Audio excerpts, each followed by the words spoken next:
The next technique we're going to learn is called the hammer fist. Now, in the previous technique, we used the thumb punch, so your thumb was on top.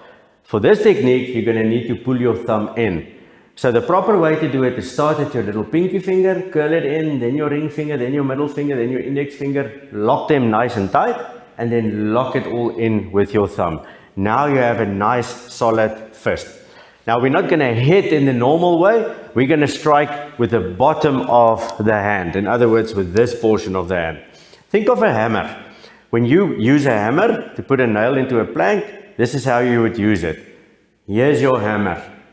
It's the same action, just delivered in a different way. Now when I want to use this hammer, I normally go and fetch the hammer in my toolbox so I can start using it. The same with this technique. You go and fetch your hammer at the back of the ear. Maybe the guy grabbed your arm, he's holding onto your arm. Fetch it, use rotational power and bring that hammer down. You're going to strike with this surface of the hand. You're going to aim for the nose or the chin. Or if the guy is much taller than you, you can even go for that sternum. Or maybe you end up in a situation where you bend over and you can see the back of his neck. You can also strike with this hammer towards the back of the neck.